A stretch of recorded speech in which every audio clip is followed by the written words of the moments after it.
You're watching Force 13's live streaming service.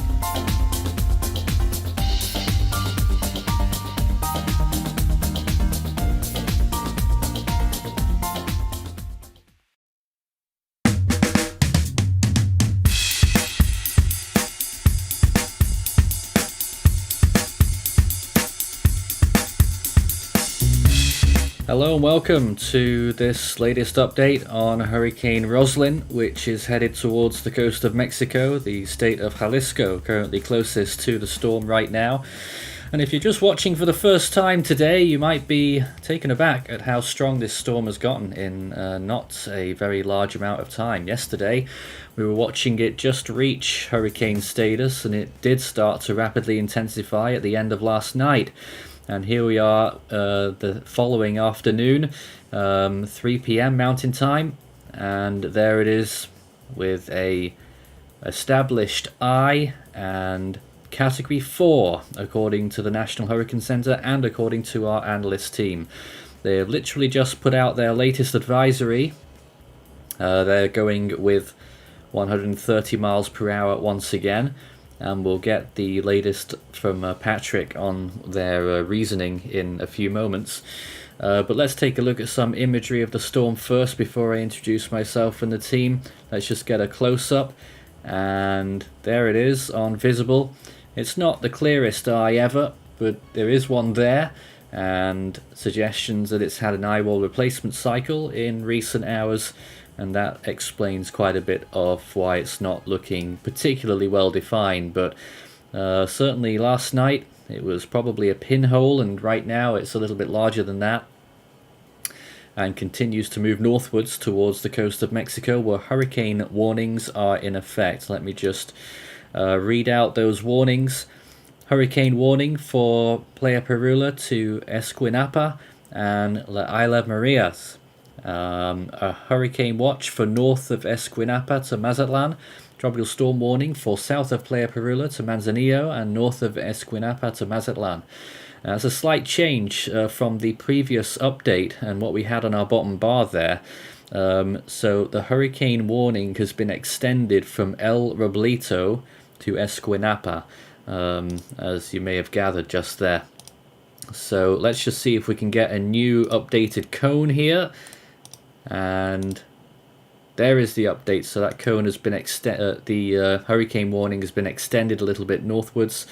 We expect that weakening will ensue fairly soon. They're expecting it still to be 120 miles per hour by the time it reaches that first M marker, and then very quickly moving inland and rapidly weakening and dying off by Sunday night even. Only just over 36 hours from now they expect that the storm will be completely dead. Well, in the studio, my name's Nathan Foy, here once again to preside over proceedings tonight for another live stream, and obviously a lot of information to go over. And I'm joined by my team. We have with us right now Aidan, David, Christian, Marlene, and Patrick. Hello to all of you. Hi, Nathan. Hello. Good evening, and Nathan, if you don't mind, I will. Yeah. So first off, good evening to all. I'm glad to be back for another live stream here on Force 13. Now I'm going to go over the reasoning behind NHC still sticking with Category 4 status here. So an Air Force Reserve Hurricane Hunter aircraft investigating Roslyn has found 700 millibar flight level winds of 125 knots. They found 125, but it says 124, but basically general consensus. In the northeastern eyewall and a central pressure of 954 millibars. These data combined with multiple satellite intensity estimates, near 115 knots, support keeping the initial intensity at 115 knots. That makes Roslyn a lower bound Category 4 hurricane on the Saffir-Simpson hurricane wind scale. The initial motion is now north-northwestward at 8 knots, or 340 degrees, and Roslyn should turn northward during the next few hours, followed by a north-northeastward motion as it moves around the western periphery of a mid-level high centered over Mexico. The track guidance continues to indicate that the hurricane will pass just offshore of Cabo Corrientes, Mexico, tonight, and then accelerate north-northeastward on Sunday, likely making landfall on the coast of the Mexican state of Nayarit, I think. After landfall, Roslyn or its remnants are expected to accelerate towards the northeast over northern Mexico until the system or the cyclone dissipates. However, after that time, it is similar to the previous forecast, and NHC has explicitly stated that Roslyn is likely near peak intensity as it is moving into an area of increasing southwesterly vertical wind shear. New intensity forecast shows slightly weakening before landfall. And as you said earlier, Nathan, rapid weakening is expected after landfall as Roslyn moves through the mountains of the Sierra Madre Occidental, and the new intensity forecast now calls for the cyclone to dissipate between 36 and 48 hours. Here we've got a viewpoint from Puerto Vallarta, once again, the same place that we had during our Orlean coverage. A viewpoint looking towards the southwest, obviously from the southern part of that region, and you can see that visibility is way down and there is a lot of cloud cover. Certainly a much larger footprint that this storm has compared to Orlean. It's currently further away than Orlean ever was, and yet the visibility is lower already than it was during Orlean. Although, just like last time, the winds still aren't really being felt on those trees on the left-hand side, but the storm itself is still some distance away and is likely to pass. I mean, it's hard to tell when we look at this imagery. At the moment, when we look at the satellite imagery, at least, it's a little bit further west of where Orlean was. Orlean went a path sort of through here and then died off. Roslyn, at the moment, of course, you can see where it currently is. NHC really wanted to round that corner and move in real quick up towards that direction. So it's going to be curious to see just how close it gets to Puerto Vallarta. This one should get closer, which is obviously bad news for that area, before it eventually makes landfall, probably in Nayarit. Good evening, Nathan. Good evening. Anything you'd like to add? Well, I'm now impressed waking up to see that Roslyn is now a Category 4. I did at least... wake up? I woke up like 5 hours ago. Ah. But I haven't been online till now. And indeed, it has been a Category 4 for a lot of this day, a lot of the daylight hours today. Is it strengthening, or is it still strengthening, or is it weakening? It's likely near peak intensity at this time per the latest NHC advisory and information. However, the window for strengthening is closing. I think it has about another maybe, I would say at most maybe 3 to 6 hours, and then that window will close. That is still a good amount of time. Now, you said earlier that it looks like that the National Hurricane Center commenting that it's probably moving north-northwest. It's hard to tell. It looks to me right now that we might be getting a more northerly component. It looks like it's just about turning that corner. But once it does and it starts moving northeast, we expect it to really start accelerating. Right now, it isn't really moving that quickly, is it? 8 knots, I believe, knots. which would be, if I'm not mistaken, I can't do the conversion in my head. Well, I would say that's around maybe 10 or 12. It's nearly 10 miles an hour, yeah. Yeah. We also have Ethan with us right now, and I'll give you some airtime here because you've got some imagery of your own to show us too, Ethan, so why don't you go ahead with your thoughts? Sure. We'll be continuing to monitor Hurricane Roslyn.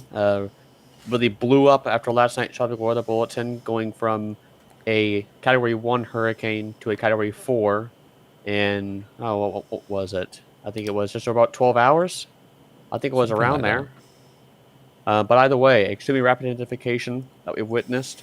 But you can also see here, it's good to note on the visible imagery, you can see all of these all these bandings on the storm are really heading away from the center. But you see all those low-level flow clouds, that's heading towards the south. And that indicates that there is some very, well, I shouldn't say very high, but there is wind shear in this area. And Roslyn is going to move into this area and it's going to encounter this shear. Now, obviously, you can see near National Hurricane Center does have it as a Category 4 right now, but they do forecast weakening as it comes to the coast here, Category 3, in around 12 hours. So likely be seeing landfall somewhere in this area in around 18 to 20, 18 hours or so, most likely. My best guess right now for a landfall intensity would probably be around a mid to high Cat 2, given that climatology in this area in the Eastern Pacific at this time of year just favors storms. I'll zoom out here. Oh God, what Oh. happened there? But storms will form like Roslyn did and sort of curve in. And I'm trying to figure out what happened. Reminds me of Willa 2018, just at a much weaker intensity. There we go. I guess I can use this, but we'll have storms that kind of form out here, and then they'll curve back in. This is pretty typical for mid to late October for storms that blow up in this area and then collapse as they go in. Willa did it. Ken in 2002 did it. Patricia did it. So I think it's pretty safe to say that this storm will follow in their footsteps at least. Though what degree of intensity at landfall, we can't really say. Like I said earlier, my best guess, low to high end Cat 2. Regardless of the landfall intensity of this thing, though, rainfall is going to be a big threat. And I'm going to pull up the GFS run here. I'll drop off the satellite imagery. It'll just take me just a minute here. And we'll go forth towards just 5 days out. And I'll just pull this up here. And here is the GFS run. You loaded that up really quick. Yeah. But here you can see the highest rainfall totals are still offshore and associated with the storm, 11 inches right now. But over land, not really going to be seeing that much. Maybe 5 inches tops, maybe getting towards 6. Of course, there's just one model run. You were surprised at that, weren't you, Ethan? You were expecting more. No, not really. 'Cause I knew that the heavy rainfall threat was going to be offshore and that rainfall isn't going to be like a massive threat, but it is still going to be a threat. But what my main issue is this amount of rainfall here, 5 to 6 inches tops. That may not seem like a lot, but you have to remember this area of Mexico is extremely mountainous, and that's going to lead to a lot of landslide issues. That's going to lead to a lot of flash flooding issues. There's going to be a lot of rainfall issues, and it does take that much rainfall to cause problems in these mountainous areas. And hey, it's not just that, it's the rain rate as well. And in strong hurricanes like these, near the core of the storm, you could get sometimes 50 millimeters an hour. Yeah, I mean, rainfall rates, I'm sure that you can pull them up right now, but what are we receiving rainfall rates right now in the storm? Oh gosh, well, I wasn't prepared for that one, but I can find out. It'll take me a few minutes, but we can find out the answer to that. Now, what I can say about this storm, though, is it's very clearly weakening. Okay. So it is past peak intensity. I'm just trying to what makes you say that? Factor. Well, if I loop this, I'll turn off the models thing in the back. But if you see here, the storm did have an eye a few bit ago, but that eye has actually now gone away, and of course that eye is now warming, and cloud tops overall have become a little less organized. They're still fairly organized, but it's quite likely that this is still a Category 4 at this point per recon. But just saying that weakening is just in the beginning stages of taking place. With that eye being gone, the storm will the eye temperature is going to go down a little bit, and that should promote some weakening. So this is probably past its peak intensity. I know that NHC Recon went in and found a pressure of 955 millibars. NHC dropped it down to 954 at the advisory just in the past 15 minutes or so. I imagine that Recon found that. But they did confirm that Roslyn is a Cat 4. I'll try to pull up a loop at what Roslyn looked like earlier today. I know I saved a loop. As for rain rates right now, just to tell you, a little pocket in the southwestern quadrant, 50 millimeters per hour at the moment. On land, the highest rain rates right now are being seen in one of the eastern bands, stretching round into Colima and Michoacan. Possibly an area getting around 15 to 20 millimeters per hour near the coast, generally over land, and this is satellite estimate, it may not be fully accurate, but just south of Puerto Vallarta we're getting some isolated amounts there of about 10 millimeters per hour in some spots. So I figured it would be pretty intense, but I mean, that's how the imagery best illustrates why we have this weakening taking place. As you can see at the start of this imagery, you can see that eye was relatively, I mean, it was small, yes, but it had clearing. But if we go to the latest frame, though, you can see that it's clouded in a little bit. And typically, whenever you have a well-established hurricane, in order for the eye to be able to breathe, it needs to be clear, so that way all that heat can get down and to the ocean surface. That's the way that I look at it. But we're not really seeing that with this hurricane anymore. Of course, with this hurricane clouded over. But have you gone over the latest watches and warnings, Nathan, at all? We did right at the top of the show, but you can take a look at that visual depiction there. Yeah, I'll overlay it with the NHC forecast cone. So we do have a hurricane warning, which is this red outline from Playa Perula to Escunipapa. I think that's how you pronounce that name. And the Las Islas Marias as well. We have a hurricane watch, which is not posted here, but I believe it's the area to the north up here, I believe, in this blue tropical storm warning. That hurricane watch is for north of Escuinapa to Mazatlan. And tropical storm warning in effect for that same area, so yep, that is up here. And we also have a tropical storm warning from south of Playa Perula to Manzanillo. Regarding landfall location, it looks to be that it's going to come right into this area of the coast. I don't know what cities are here. Just give me one moment to actually look at what cities are here. Where exactly are you looking again? Near Tepic, I think. Yeah, I think that's near San Blas, I believe. Oh yes, there is a small town, San Blas, there. One of the breakpoints on the National Hurricane Center, indeed.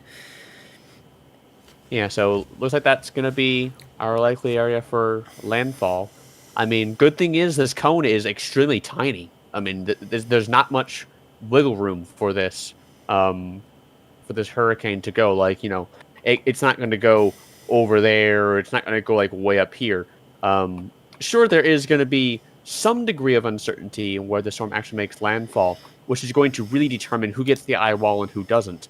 But at the end of on the grand scheme of things, this area of Mexico that there's a hurricane going to go into, I believe, is very sparsely populated. So that's a really good thing in this area. The cone clearly depicts that the storm will accelerate a lot.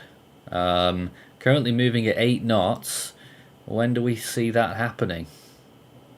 Imminently. Okay then. Take your word if not for already.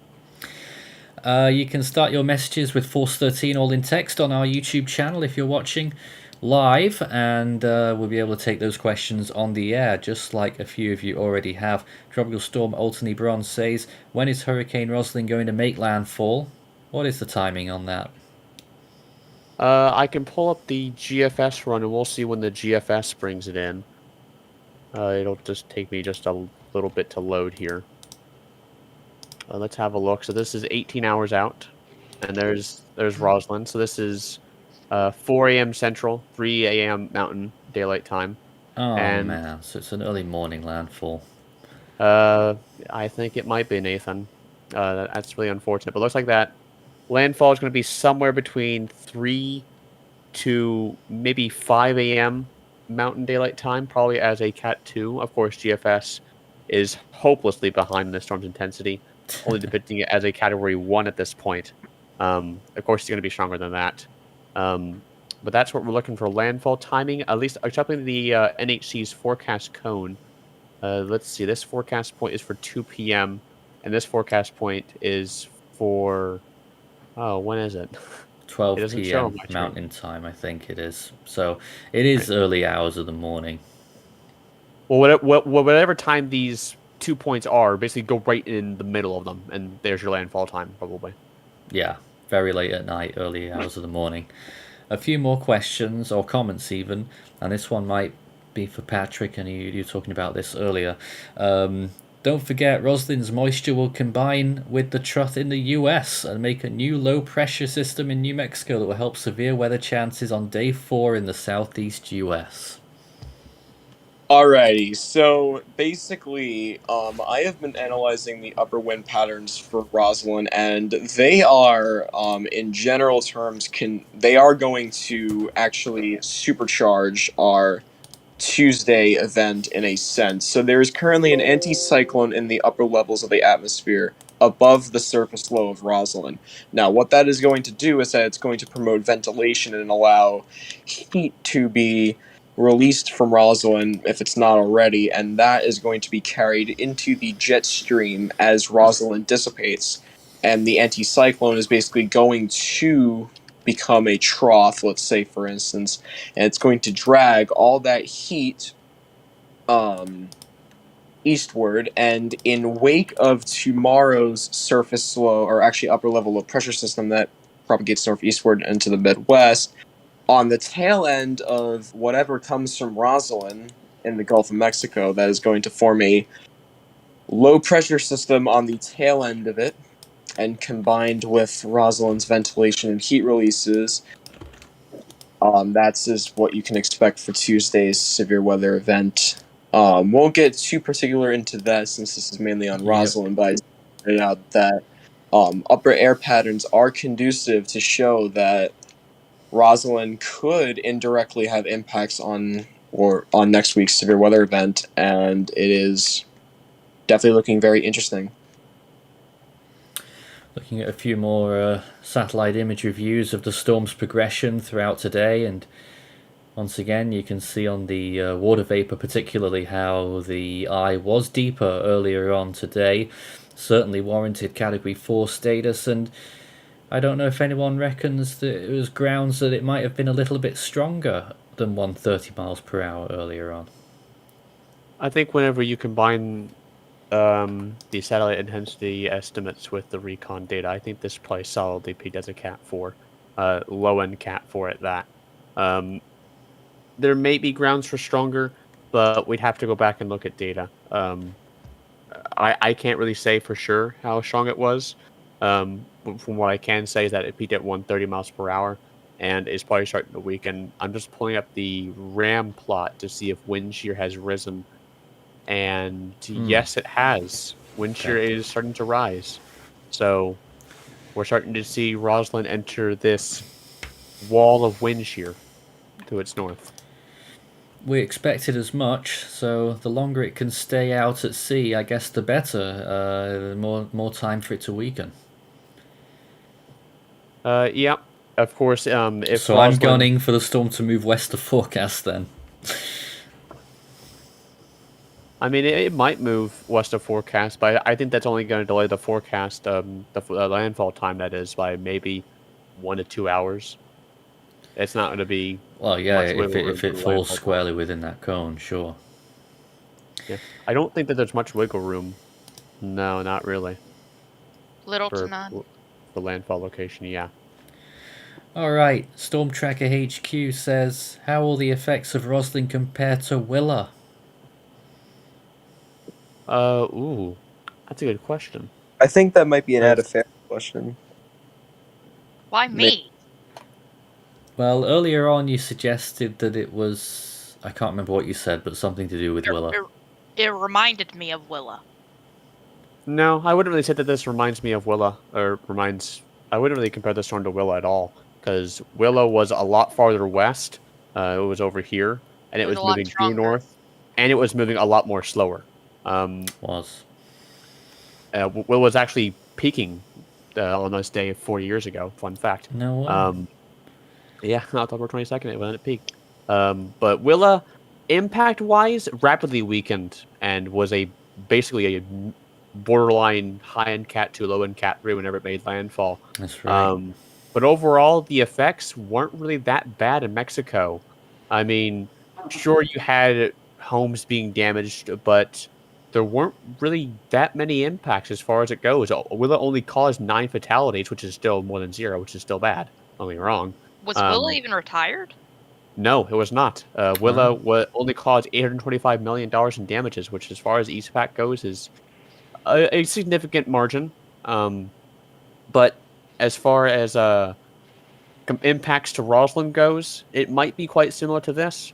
Hard to say, but this isn't going to be like, Patricia. This isn't going to be like Kenna. I'd say probably, yeah. Willa is... No, not Pauline. I'd say probably impact-wise, Will is probably the best comparison to this, but probably track-wise, I'm not really sure track-wise, to be honest. I can't remember. Orlean, yes. Orlean was up here, though, wasn't it? Sorry, where? Still- Orlean was a lot. Orlean was a lot farther north, wasn't it? No, not really. It was a little bit to the west, but Hold on, let me just look at where Orlean actually made landfall. No, Orlean was actually a little more north because it It went went north in the end, directly over yeah. those hills to Marias. It ignored the forecast, though. Yeah, so Orlean made landfall around here, and we're gonna have Roslyn come in around here. So that's 2 hurricane landfalls for this area. I don't know, Ethan. Within It's already a month. going on the east, on the western edge of the cone right now. I think that I know that you're looking at my software. I think that this software has I think that the satellite imagery is a little bit tilted. I think because this Cat 4 point should be right where the eye is. I'm not sure why it's over here. Interesting. And also bringing on that satellite imagery, I'm looking at visible high res right now, and that eye, like Ethan said, it is like almost fully. Oh, there's everyone in the YouTube chat. Turn that It up. is almost fully filled in with clouds, which, as Ethan said, would promote weakening to basically begin already. And on satellite imagery, it looks like that eye, well-defined eye, is becoming a lot less defined as it was earlier.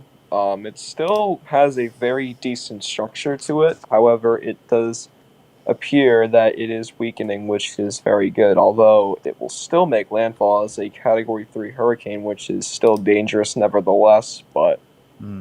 I know that some people might be asking, what's the worst case scenario or a best case scenario?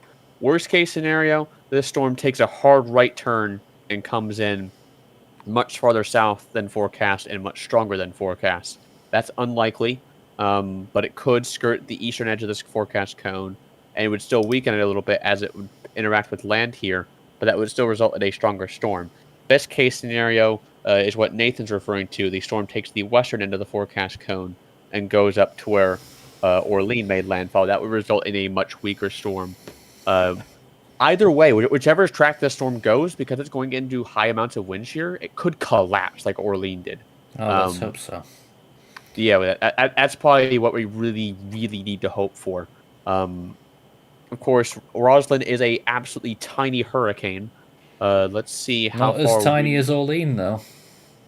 No, it is still tiny as far as East Pac storms go, though.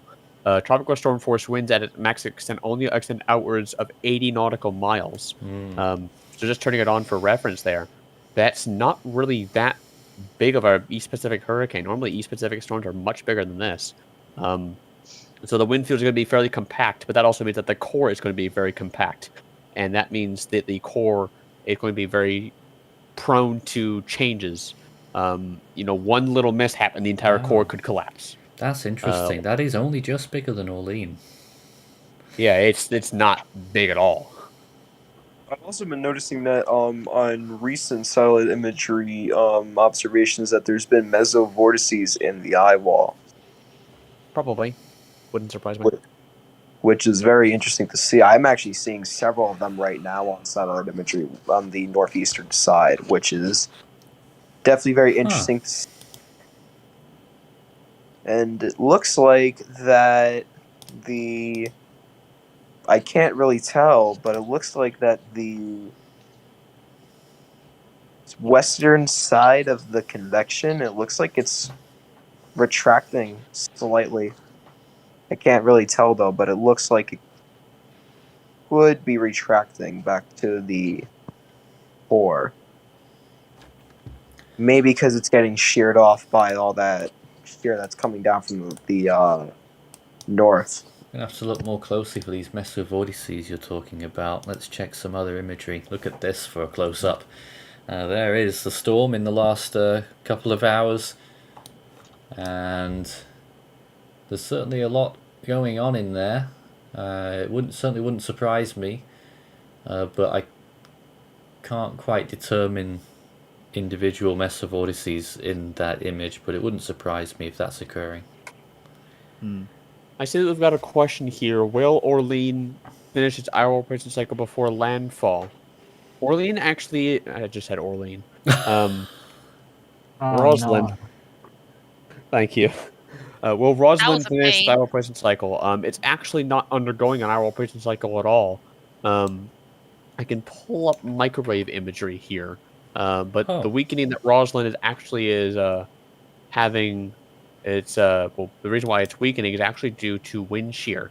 So here's a microwave pass on Roslyn. This was as of 8 a.m. Eastern, so this is 10 hours out of date. But we can still use this. But you can see Roslyn did undergo some sort of IRL poison cycle. Was it a merger IRL poison cycle? Was it a bona fide IRL poison cycle? We don't know. But something happened, and the core for the better part of 12 hours for today was able to sustain itself, and that propelled Roslyn up towards Category 4 intensity, which is where it is now. But you can see there's not really any signs of an IRL poison cycle on this microwave image. I can go to another one here.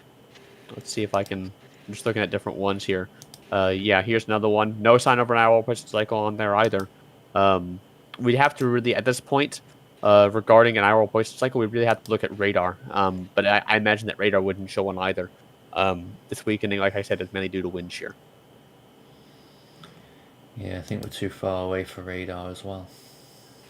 I think if it was going underneath an Iowa replacement cycle, the eye would be clearing out and it would be fighting off the shear, but no, it's on taking the shear and it's getting cloud filled in the eye, so there were possibly some slight hints of it like really earlier in the day, but probably not. So yeah, it's definitely not an Iowa replacement cycle.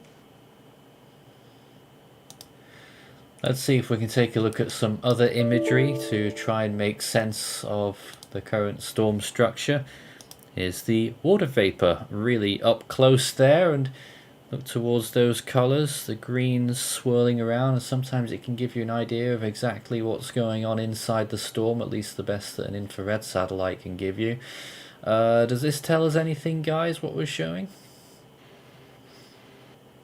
I mean, it's not a clear eye, that's for sure. Yeah, probably not. But still certainly a lot of energy in there rotating along. And more comments there. One about 92B. Do you want to give us a little rundown on that system, even though we're not covering it at the moment? Sure, we can pop over to it here. Oh, you're popping over. Yeah, I can. We can use the GFS run here. Yeah, we can pop over next door. I'll just load the GFS here, and you can see there's 91B in... Let's go to 24 hours from now. So here's 24 hours from now. Here's 92B. Fairly broad system, by the way. It might get up to its Category 1, say, just prior to landfall. It's really hard to say. There's certainly the potential for this to get there, but it would really have to consolidate, I think. It might get up towards 65, maybe 70 miles per hour. 65 miles per hour here in the GFS, maybe 70 a little bit. If I can get that yellow area, I don't think it is. It might get up towards that, but like I said, there's always that outside chance that it did. But my best guess right now would probably be a mid to high tropical storm out of a 92B. Of course, we actually have it as a tropical storm right now, actually. Yeah, that's what the team are going with. Let's just take a little look at that storm right now. We only see half of it here, but a lot of very strong convection over it right now. I'm just having a look at it myself, because apparently ASCAT passed the storm. I'm curious why they went with tropical storm intensity. That's very interesting. Well, it's certainly getting there anyway. But we're happy to field questions on that storm as well, although our main focus right now is Roslyn. Let's speak to Christian. We've not spoken to you yet. What are your thoughts on the storm as you look at it this afternoon? Well, I mean, I went to bed last night with it although it had started rapidly intensifying by then, it was a Category 2 by the time I went to bed. I wake up and it's Category 4, and I'm just thinking once again, where the hell did this come from?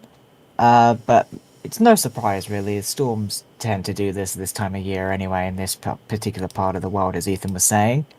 Um, yeah, and I've not been like completely in the loop today because I've been out of the house with friends, doing life things. I come back and it's still a Category 4. Sea surface temperatures still touching 29 degrees as well, all the way. Yeah, and that's really favorable for further development. Obviously, don't we don't 100% know what the storm's gonna do up until landfall. There's Weaken. people saying, yeah, clearly there's people saying that it's peaking or will peak in the coming hours.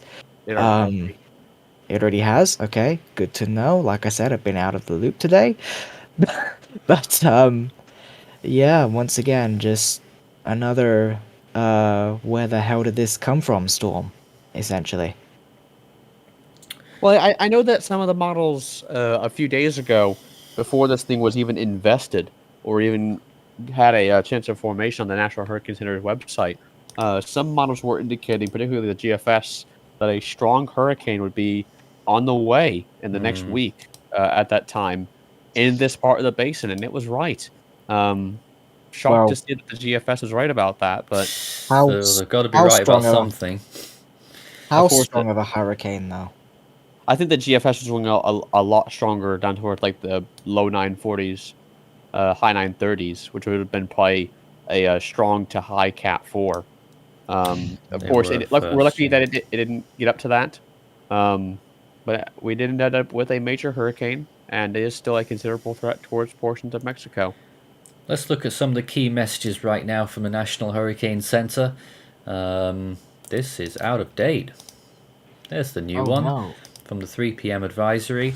Roslyn is forecast to be at or near major hurricane strength when it passes near and makes landfall along the west central coast of Mexico tonight and Sunday, accompanied by damaging winds and dangerous storm surge. Preparations within the hurricane warning area along the west central coast of Mexico should be rushed to completion. Heavy rainfall could lead to flash flooding and possible landslides in areas of rugged terrain over coastal southwestern and west central Mexico. Just on that surge thing, it is they aren't giving us any numbers on what to expect. They're just saying a dangerous storm surge expected to produce significant coastal flooding near and to the east of where the center makes landfall. Near the coast, the surge will be accompanied by large and destructive waves. They've got information about rain. Michoacan and the lower coast of Colima 1 to 3 inches. Jalisco 4 to 8 with maximum amounts of 10, that's 250 millimeters. Upper coast of Colima, western Nayarit, including Isla Maria and southeastern Sinaloa 4 to 6 inches with maximum amounts of 8, that's 200 millimeters. Southern Durango into western Zacatecas 1 to 3 inches with maximum amounts of 5.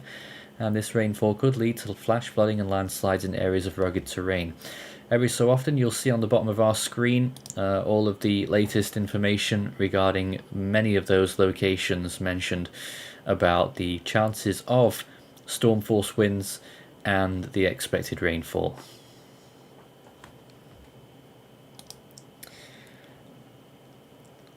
So let's look back at this imagery. Well, we're still looking at Ethan's screen there as the visible starts to get a little bit on the darker side. And of course, getting later on in the day. Although it's not that late, of course. It is only... I mean, again, we're dealing with an area that's got very close time zone boundaries as well. Some of it's in mountain time and some of it is in central time, like Puerto Vallarta, for instance. Currently 4:38 there. And 3:39 it is now mountain time at Mazatlan. Let's go back to the live camera.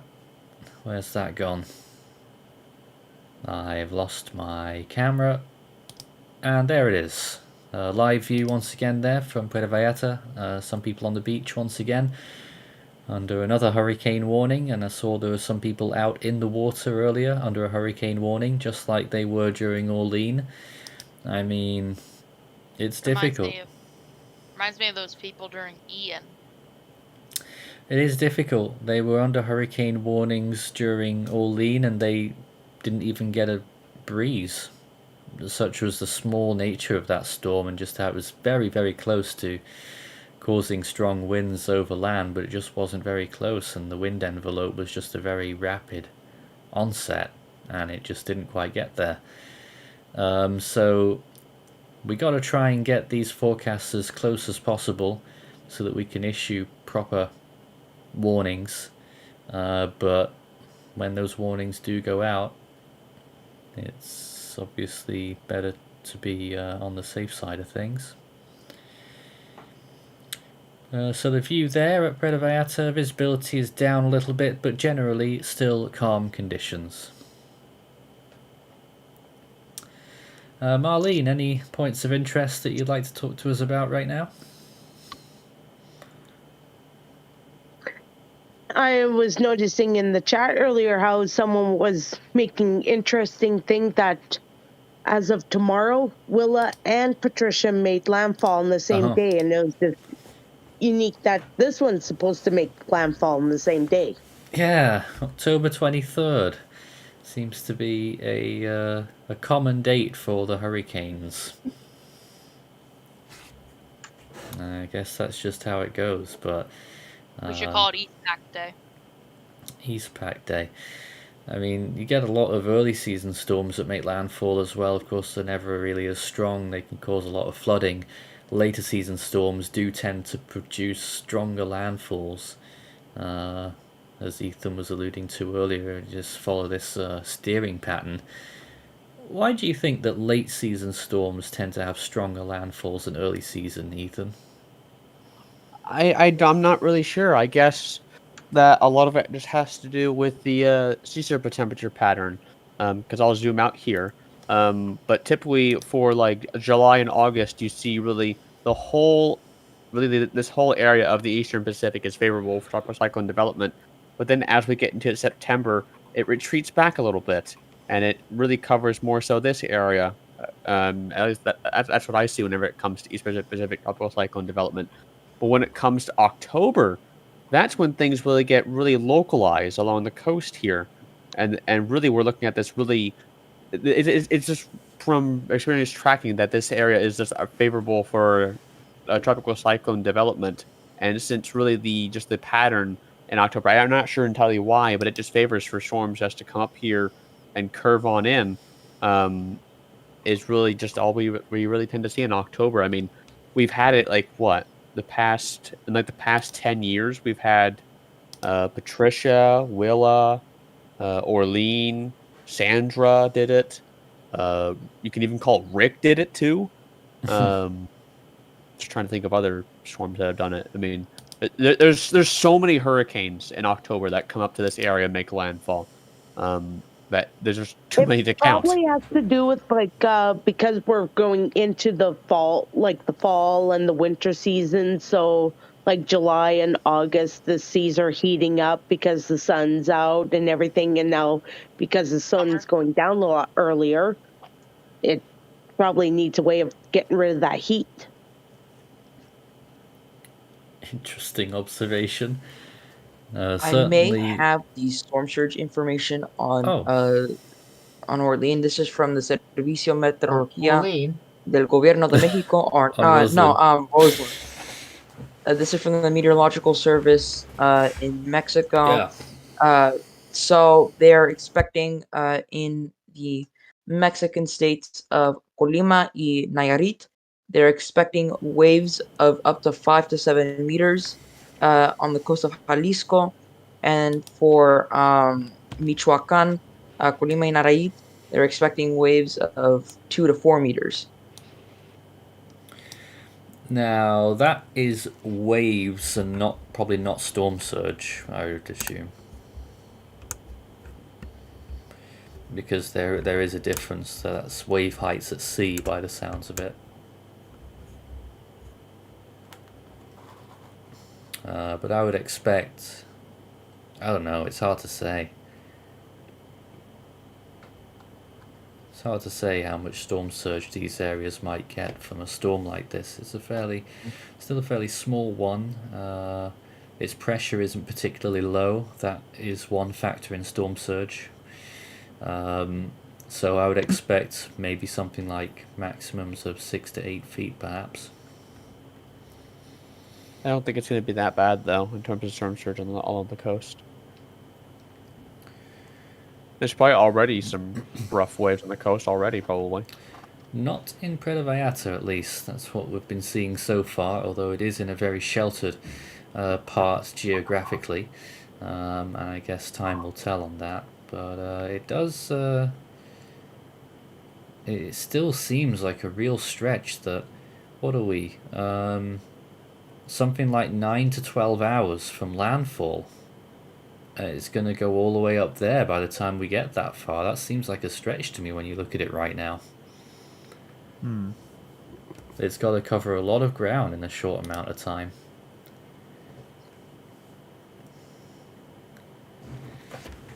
Keep sending in your questions. We are here just for the hour tonight. And I expect we'll obviously have our tropical weather bulletin, and I assume that we will have another update later on in the evening before this storm makes landfall. But right now we are all ears for your questions. If you have any that need to be settled, start your message with Force 13 all in text.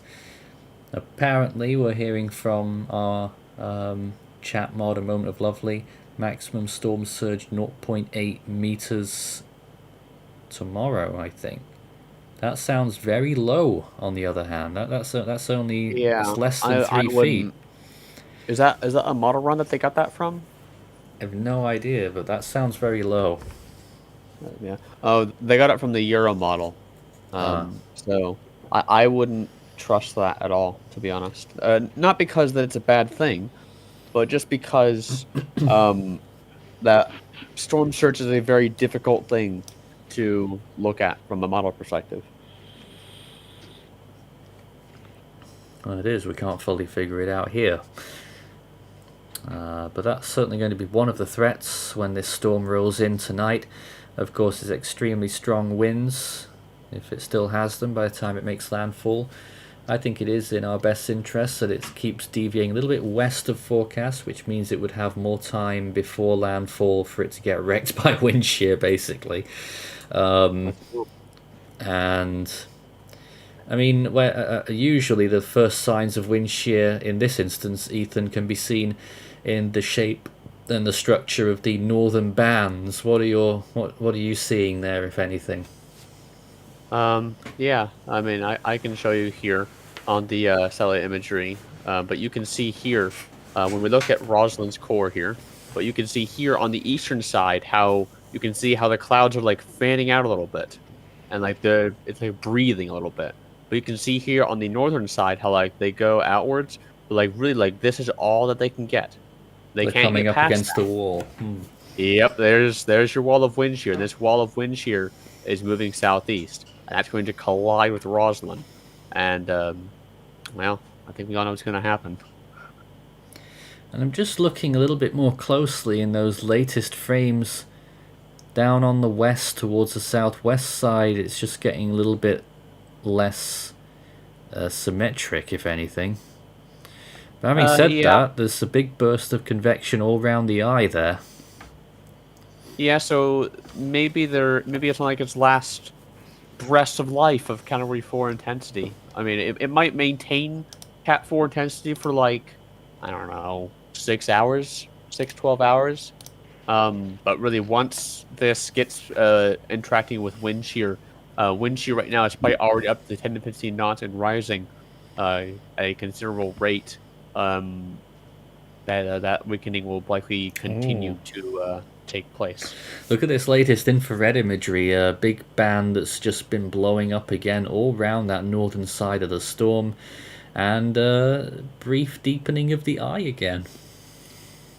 Yeah, I see that this might happen. This is pretty typical for storms entering wind shear.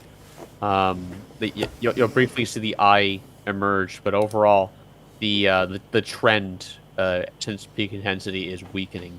I think that's the pattern that we're going to be seeing as the storm moves northward. We got to make sure everyone in our studio gets a say tonight. We've not spoken to David yet, so the other David. We had David Vella earlier and David Tones. Welcome aboard. I am here, and another interesting system. And as we've said, the hurricane is now on a weakening trend, but the threat still remains there, and close monitoring needed. And again, it's a rainfall factor, and the severe weather continues. Looking nice on that latest visible imagery right there, that's for sure. Let's get some more questions. Well, we had this earlier on, but I don't know if we got a consensus on how strong we think the landfall will be. I would say mid to high Cat 2. Yeah, you said that earlier. Yeah, that's right. Category 2. 5. That's probably a fair forecast. And after landfall, quick deterioration. I mean, this could be a major hurricane at landfall, because I don't want to put that off to people. I mean, when we look at analogs like this, Willa was forecast to encounter a wall of wind shear pretty similar to like Roslyn was, and that was able to maintain major hurricane status with winds of around 150 miles per hour for 18 hours. And that was in the bulk of all that wind shear, and it maintained that up until landfall. So this still could maintain that, but those major hurricane force wind fields are going to be very, very localized to the coastal areas. And literally, like the second that center touches land or starts interacting with land, it's going to start weakening really quickly because with the elevation of Mexico really goes up in height really, really quickly as that storm goes in. Adafira, thank you for your support on the stream tonight in more than one way. I don't know if there's anything you wanted to say about that. Well, yeah, I was saying I just broke my fast of 3 days, so I'm not going to be as tired anymore, and so I can do more on stream. So you might see a little bit more of me in the next few days. Something I don't know if we've discussed this, but yeah. Something very, very interesting that we should look at is in San Blas, which is up here in the landfall location. We actually have Josh Morgaman stationed right now. Of course, he works on his own for his Twitter handle is iCyclone. He's basically the hurricane man, as people call him. But it's going to be really interesting because when you look at the NHC's tropical cyclone report for Hurricane Willa, they actually base the landfall pressure for Willa off of his observations.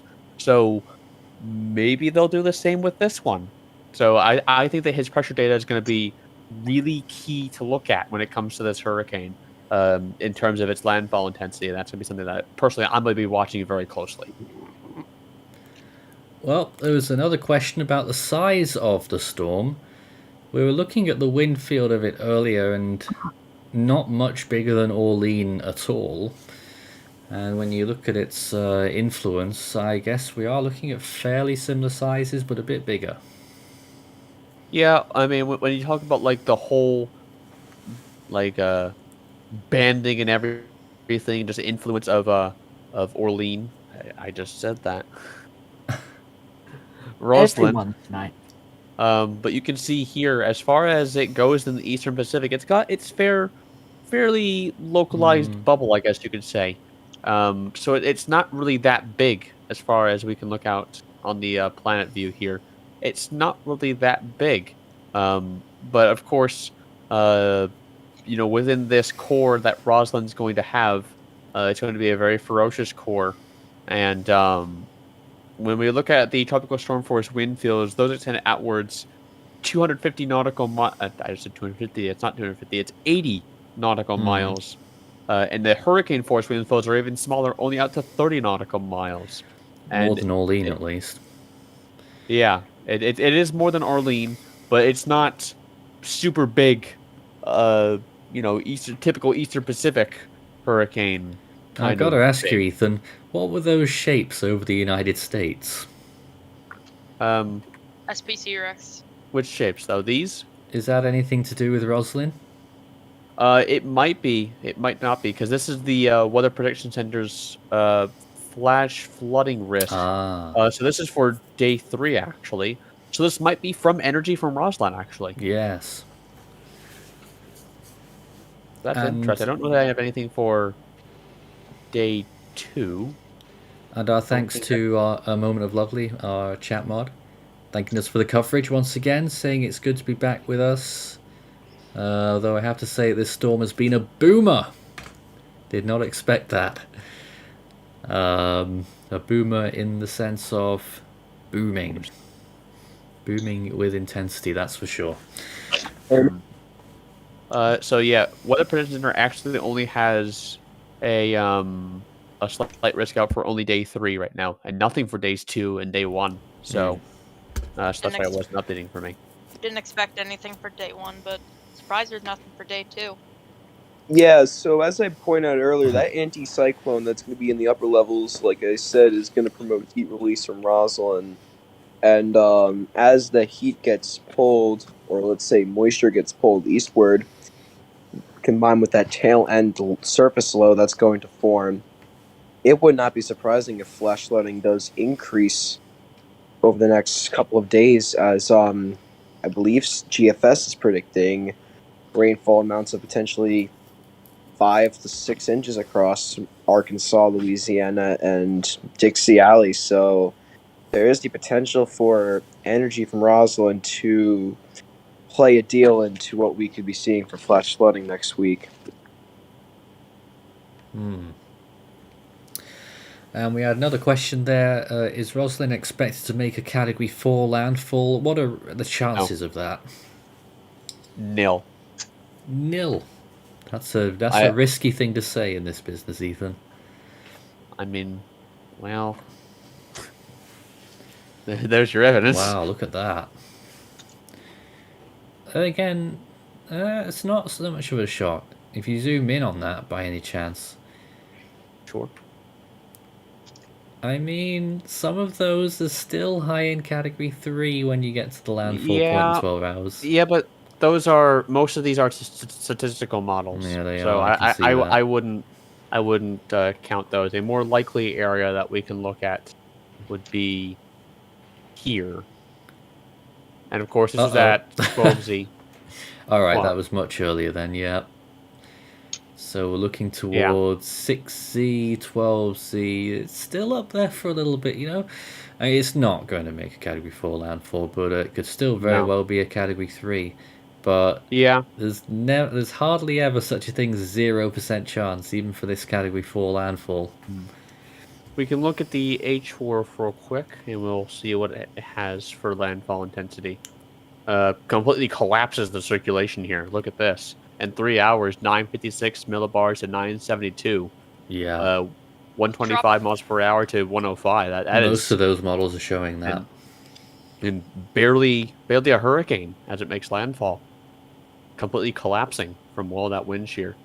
HMON. Let's see what the HMON shows. Completely collapsed. Maybe a northern outlier, maybe. But still pretty rapid weakening as it comes in. GFS. Gosh. Completely collapses it as well. Passing Predaviata there, it's already lost hurricane status. But we got to remember the initialization on that is poor. So it's probably going to be a little bit stronger than what the models are indicating here at landfall. So basically the models are suggesting maybe a Cat 2 landfall, which would be some really good news for this storm.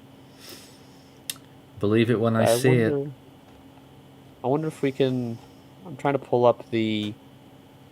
Maybe the... I'm trying to see the wind shear a little bit. I don't know if this... how we would pull up the wind shear on this. I don't know. I'm just looking at stuff now. Oh my goodness, that completely collapses. That wind shear's going to do... That wind shear's going to do a number. I can pull up the actual wind shear graphic. Of course, this isn't going to give a... This is going to give us like a picturesque, perfect idea of what the wind shear is. But look at that. High wind shear as that goes up north. Wow. I'm going to overlay this satellite image real quick. So, yeah, as it moves up north, it's going to encounter this wall of wind shear as this continues to drop south. Interesting to look at, definitely. This storm drawing closer to land, and I'm afraid, guys, we are out of time. Oh, the music did a jump scare again. Sorry about that. Why does it do that? But there we go. That was our hour-long update on Hurricane Roslyn. The storm is still a very powerful Category 4 headed towards the coast of Mexico. It is likely to weaken substantially as it gets towards landfall, and that will occur late tonight or early tomorrow morning. Overnight, pretty much a certainty for the landfall. Thanks very much to my team for joining us tonight. It was great to have you on board once again. Coming up later, we've got our tropical weather bulletin, which will come out in about 2.5 hours roughly, is usually when it ends up being published. Subscribe to our channel if you haven't already to get notified when that goes out, and that will have the latest on Roslyn and as well as everything else around the world. And I imagine at some point there will be another update on Roslyn as it gets closer to landfall as well on our channel. So sit tight and stay tuned for all of that. But from here at Force 13 HQ, from me and my team, it's a good night from us, and we'll see you again on our next live event. I doubt we're going to be live overnight. We'll just see how it goes. But that's Roslyn right now. Hurricane warnings in effect. So it's best to take the safe route and not do anything dumb during this storm, like walk along beaches. But there we go. You can stay connected on our social platforms. Facebook and Twitter is where we generally are, as well as YouTube and our Discord server, discord.gg/force13. But stay safe as this storm moves ashore, and we'll catch you again on our next live stream. Good night.